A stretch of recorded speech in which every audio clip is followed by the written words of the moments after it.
na bino bato bozuli baku ya kolanda biso na ngonga oyo na Océan du Congo ba abonné na biso Océan du Congo vraiment nzambe alola abatela bino pe ba oyo batela biso pe na lolenge mususu kasi nanu ba s'abonner te nzambe alola pe aleka na kopambola bino vraiment balandi émission tolobela mboka Congo nzambe alola azali suliko bilo pambate awezali esika oyo to analysaka ensemble ezali esika oyo ya éveil patriotique esika oyo to conscientisaka bato natina yete baye ba maimanso bazali koleka la République démocratique du Congo peto bimisaka mwa lolenge ya makanisi la biso po ete bato nyonso ba pusana to bundela ekolo Congo maso tozali kosala ezali bobele pour ekolo Congo yango na lobi vraiment matondo ya nzambe tata engela lisusu o mabota mabino bandi ko balanzi na banzi ete bino banso boyebi penza makambo nini mazali koleka la République démocratique du Congo pe biso banso la banzi wana tokobeta na TBT pe tokofinga na te po ete tolingi kimia ezala na toute étendue ya République démocratique du Congo kasi poto zwa kimia yango esengeli penza to leka na maike na makambo maike oyo kopesa biso kimia pambate bino batula mayele bolobi celui qui veut la paix prépare la guerre. Cela veut dire batala ki ete moto oyo azwaki likanisi wana amona ki ete kimia na ye penza po azwa yango esengeli ete abunda etumba po ete azwa kimia ezali iyo pambate soki tokei pe pa ya nzambe tata alobi la biso ce sont les violents qui héritera le royaume de cieux soki tokei la livre Apocalypse bokomona balobi ezali bongo la motango ya 144 000 membres nde bako hérité royaume des cieux bandeko la biso ba Jehova baloba ete ba santo basi bayebana kasi buku ya Biblia libandeliti na suka ezali mayema pema mina molimo na nzambe ezali malamo poete balakisa yango bato ezali malamo poete bafungolela yango moto pe ezali malamo pona kolongola moto na botau komema ye na nzela ya sembo. Toute écriture est inspirée de Dieu, utile pour enseigner, corriger, éduquer, convaincre et ramener le peuple de Dieu dans la justice de Dieu. Cela veut dire que Eli makambo ya bomoto te na okaka pasi tango moto akoloba makambo ya nzoto azui Biblia achango lesika wana.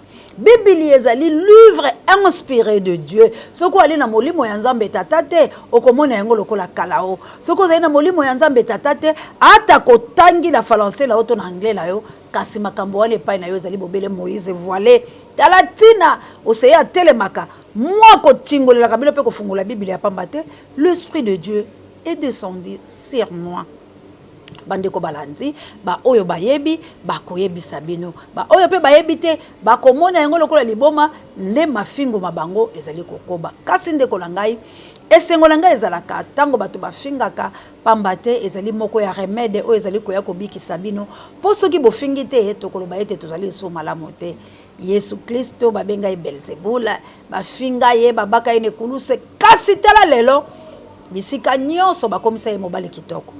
Est-ce que le livre de vie, le biso qu'il était beau, balobi ni éclat, ni beauté, oyo kokai ko sepelisa moto, bonga oceana kolinga pona nini, bato bakumisa kongai tango na koloba makambo elongo bani. Merci encore une fois na bino vraiment nzambe alola abatela bino. Bandeko, likambo liko ndongo la République démocratique du Congo. Makambo penza mazali maike oyo tomoni ete Congo boabiso bokufi kokufa Congo boabiso bobebi kobeba tozangi ata kolimemia tomizangi sipe bomoto boabiso pambate tokei na makambo matali kalaka kasi bande kolanga union secret union sacré biscuit union d'Acosta El Campo Dieu ne m'a jamais chez la bisonano esiko débat la biso evandi toyoka esika wapi union sacrée et uteli tolanda nani nde mukolo union sacrée et bongo tofingana topesa na makanisi mabiso JDK mon réalisateur ah papa chez la bisonano kuna tolanda bongo tozonga donc je n'ai pas aucune famille politique. Je vais faire appel à tous ceux qui veulent que les choses avancent, de constituer une sorte d'union sacrée, de volontaires de la nation, pour que les Congolais, sous le leadership de Félix Tshisekedi, avec les chemins l'espoir maintenant, nous puissions arriver à l'espérance. Le peuple congolais attend de nous. Bande ko balandi ezali kaka parti moke na banzi bino no so bomoni nani kolo ya union sacré. Bomoni alobaka yango na mbula nini? Oyo lelo ndeko bwa biso mokonzi bwa bino oyo bino bolingi kaka biso nyonso tokumisa etango tokele kozola bino babiloko oyo ezali poete botala pe bososola euteli wapi esalameli wapi kolo na yango nde nani ndeko na ngai. Bomoni bino nyonso ete ezali mabongisi ya baburunde, mabongisi ya Kagame Museveni na nzela ya moto oyo bino moko bomoni yende alobaki tango ya banda ko proposer po ete ezali etinda oyo euti musika ndeko na ngai elobamaki na tanini tala bisike ekolata nzoto yango biso tozali koyebisa bino ete tokotoko bisika lokola kokolo wa biso laboral lobi ne laissez ni place que la mer passe fuyez bêcher yango tokendaka kolukaka bisika nyonso po toyela yo tobimisela yo bokundoli biloko wana. Mama Jawa, salam alaikum na ba musulman langa bon rétablissement na yo. Nzambe ya lola ala ko batela yo. Po ete bomo na liseko ya République démocratique du Congo. Ta ko bolo ba mosi atolembi to komi wa kolemba te. Mosala mwa biso to ali ko sala talaka lifuti mo yango. Bakolo biscuit ignon. Bakolo lavage sec à sec. Bomoni bango. Siko boye bisanga Congo eliko tongama na maboko ya bapaya. Wapi démocratie, wapi ko liberté d'expression, wapi ko état de droit, wapi ko le peuple d'abord bandeko. Po ete na kende te na mayematali misolo ezali ko beta nkake peuple pauvre mais tala bureau provisoire. Mosala ya biloko ngala lobaki yango avant bandeko l'anticiper kaka la lobi lokola bakei ko kutana na Chilombo tala bureau wana yeko vanda et ko jouer rôle ya bureau définitif. Bomoni te ba émission wana cordon zongi c'est la bino po botala yango lisusu na lobaka po boyoka po to ali etinda ko utala nzambe tata bandeko la ngai toyebana kite biso la bino toyeko yebana po ete nzamba lobi te na zonga na mboka nanga na sekwisa baye ekolo wana toyepamba te bandeko toleka wana te botala bato bazali koya na union sacrée. Ah, Cordon d'Acosta, Dieu ne m'a jamais. JDK, notre réalisateur, bo simba machine, botala bino moko moto oyo makambo nini alobaka pelelo talaye tokotuna ye nani abongoli ye notre réalisateur Tchela Bisono Ntolanda. C'est de la désolation. Nous savons que le ministre des Finances ici, le gouvernement Ilungamba, ils sont entrés en fonction 7 mois après. Et quand vous suivez la reddition des comptes, comment est-ce que les dépenses ont été effectuées en 2019, c'est vraiment déplorable. De tels gens ne peuvent pas parler de la transparence, de la bonne gouvernance, de l'état des droits. Parce que en suivant la reddition des comptes, nous avons compris qu'il y a de l'argent. Par exemple, pour le programme des 100 jours, le budget était élaboré par le gouvernement Tchibala. Et il y a eu un programme qui n'est pas passé par la représentation nationale, donc le Parlement. Un programme de 100 jours présenté dans la rue, devant les militants. Et ce programme de 100 jours vient sur un programme, sur un budget qui était déjà élaboré et où il y avait des projets inscrits dans ce budget-là. Maintenant, pour avoir des fonds pour financer ce programme, il fallut qu'on vienne demander des crédits pour financer ce programme au Parlement. On ne l'a pas fait. Il y a eu les réserves de la Banque centrale, les réserves d'échange, 1,2 milliard, dont 1 milliard sont entrés dans le programme là, de 100 jours, dont on ne connaît pas ni les affectations. Donc il y a donc une conséquence négative parce que le comptable, l'argent qu'il dépense, c'est l'argent du trésor. Et quand l'argent vient de l'extérieur, qui n'est pas l'argent du trésor, il y a un dépassement au niveau de l'exécution. On a constaté les dépassements de plus de 100%, de 1000%, par exemple au niveau de la présidence de la République. Et tout ça, on ne peut pas parler de la bonne gouvernance. Ce sont des personnes qui doivent se taire, tout simplement. Et le déséquilibre des finances est arrivé au moment où il y a eu ces réserves de la Banque centrale qui ont été dépensées, qui ont été dilapidées.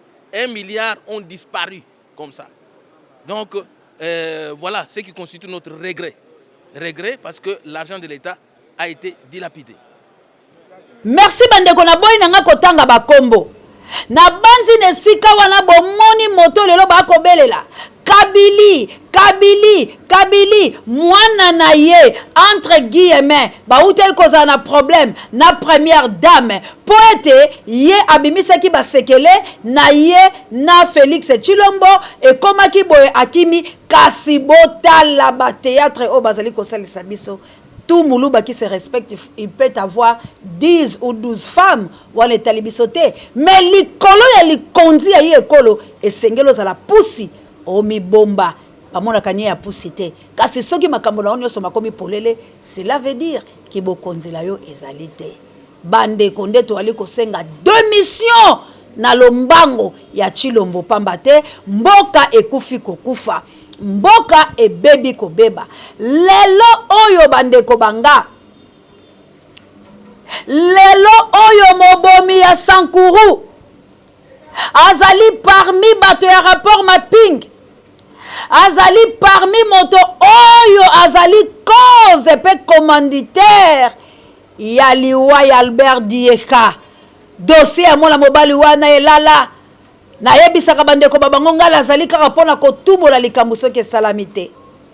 Tokene nango kasi boyebi na tango mosusu pe tokoki kokendaka bongo te soki tosoli malamu te. Fe Albert Dieka nkomu ya Katako aye Kinshasa baleisi ye nani mwana mobali oyo boko mona sikoji de kako chela bino azwa misolo epa ya collaborateur na bango. Mais lelo oyo akomi sujet ya disikulu monene po ete batombola ye, po ete baloba na ye.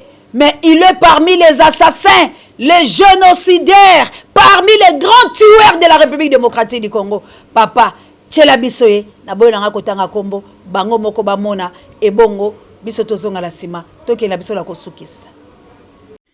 Que si l'on voit un lion débordé de gentillesse à l'approche d'un troupeau de brebis, il faut s'en méfier, car cela n'est pas l'expression de l'amour qu'il éprouverait envers le troupeau, mais plutôt celle d'un appétit vorace, dissimulé derrière un simulacre de compassion qui cache mal sa réputation de prédateur. Nalobaki lelo na koza la presi menatanga kombo ya motote na boyi bilili yango moko eloba potango bazongisa biso la bale na ndembo balobi video esengeli pele ba politicien congolais tolobaka video po ete ba politicien congolais ba banzi ete ba video wala mobungaka ba video wala mozali to bombaka yango la tina soki balingi bazonga biso toyo kolobela bango bande ko na ngai kasi boye bisanga ekolo ekokamba maboye bino moko bomonaki lolenge kani lotutumba na parlement babundi boyokaki bino moko boni mabunda kobelela motango ya mbongo kasi bandeko nanga atape banyoko ko bato peuple oyo avotaka bango peuple wana zali na nzala kasi lelo 12 millions ebima na bureau provisoire po ete basala nini bandeko langa yango mbongo yango ezaka franc congolais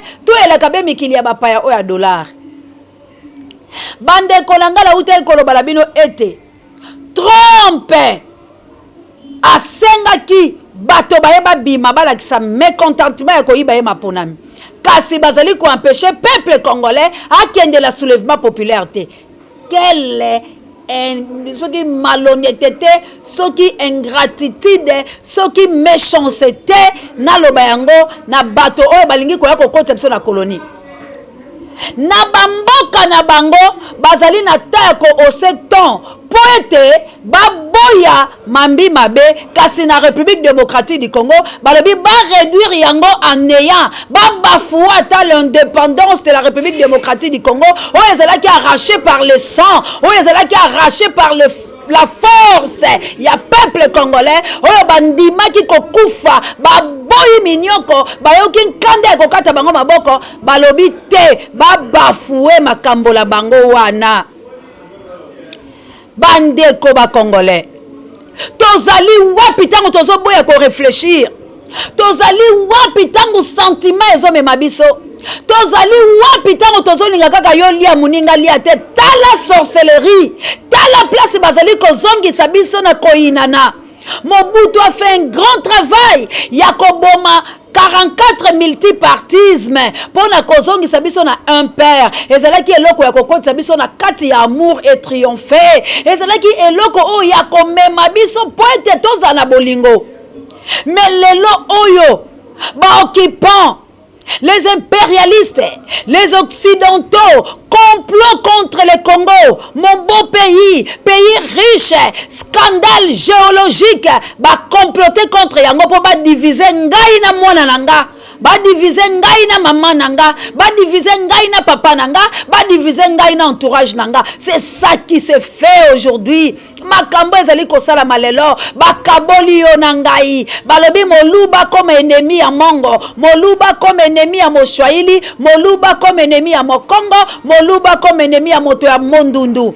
Tala politique yo bamemeli biso, tala travail ezo sala na Kigali, tala école mobimbe vandi po ete diviser ngai na JDK bandeko. Ngai azali réalisateur na ngai, Dacosta azali cordon na ngai, Pape J azali directeur recherche stratégique, Sango Mokonzi Parabe miso bangai, Kabuya l'homme puissant azali caméraman. Ce qui va côté cette division, mais comment to travailler? Comment c'est du Congo et kokele liboso po ete soki to kabwani bo kabone koti o liso epai o monoko epai o lito epai mais mosala ekufi bandeko na ngai. Tala eloko basali na Congo, tala lolenge bakaboli biso ndeko na ngai.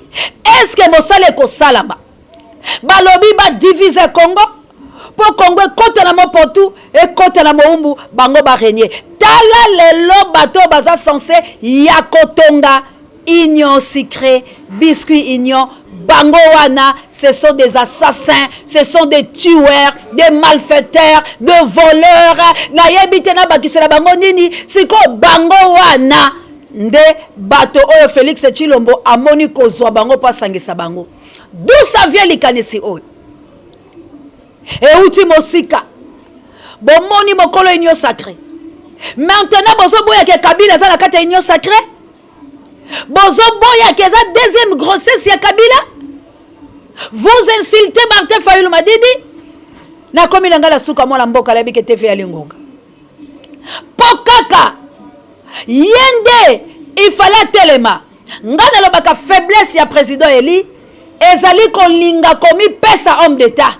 Il fallait biloko musuko boya kayango pona cause moko noble. Ezali biloko moko ya koboya kayango. Pourquoi il faut boya? Moi na gagné l'élection na ngai na pesi bino oui koloba la tango yo kita tuka ngala robima. Na robimi sa batu ndenge trompe asali. Na lobi péché bakangi trompe. Nani a péché bata trompe babimaki. Ba se manifester. Ata lelo balobi il était catcheur tout ça. Mais yenda tche stabilité. WW lelo encadrer bateau. Azana droit na yasa la malade ceux qui boyibi eloko la ya revendiquer ba droit. Mais pourquoi la République démocratique du Congo bazali ko empêcher Fayulu à revendiquer droit na été ba komiye kakaboy ba kangie kakaboy soka linga lo balikambu tala mibeko donc na Congo de mibeko ezali na États-Unis mibeko ezate. Fais gaffe. Omoni bato bino bozui mais bozui ba congolais. Biso toko sala quelque chose de la République démocratique du Congo. Oyo aza contre makambo lo tuko lakisa bilo lelo azali Rwanda pe assassin ya Congo toko tia na liste bato rapport mapingi. Mais ngai na ebisi bino boye. Yo Congolo landinga lelo. tala union sacrée na yo tala uti na monoko nani tala créateur ya union sacrée babo yebisanga nini ya malonge koya yo mona kengo loko eloko ya sika mais la uti koyebisa que ça préparé depuis on les a vidéo ya 1900 combien ezali vidéo na ye ya 2020 tete ezali vidéo na ye ya kala oyo azo proposé mais lelo na 2020 bozu yango tika nzambe ya lola atumba bino les sorciers de la République démocratique du Congo. J'invoque l'esprit de mon père Ekita et Salamoussa Lango exterminer race oyo ya ba démon peuple congolais. Pas l'élection de 2023. Élection zali telle 2023. Tozali kobunda pour la liberté ya ngai na yo Anita Babe Ifoko yo moto. Que Dieu vous bénisse. Maman Célestine Lokale Mela. Bozali ebele. Merci na ndeko asombela nga livre. Bande kolanga Mikanda ya fondation ekobima espérons dans 10 jours ou avant le 17 nakoya kolakisa bino yango. Merci na bandeko oyo basungaki pour misala wane salama. Toko bandela soki mikande bimi poto eba kosola. Merci encore une fois à mon réalisateur Judeka. Merci à notre coordonnateur d'Acosta Mondele El Campo Dieu ne m'a jamais. Merci à Pape Dieu directeur à recherche stratégique. Merci à Sango Mokonzi pareil à Bemiso Babiso. Merci encore une fois à Kabouya l'homme puissant échange pour l'équipe qui gagne et merci à mon ami de tous les temps Gino Loswa. Merci à Bilonio Sobosoba fidélité à Kolanda. En tout cas, j'ai anticipé joyeux anniversaire à toi pareil à Bemiso Bangai pasteur Didier Lompinga. C'est quand Zambia Lola à Monayo. Quant à moi ce qui est sa zone était to kokuta la lesusu pour le tomba ya Congo. Bye.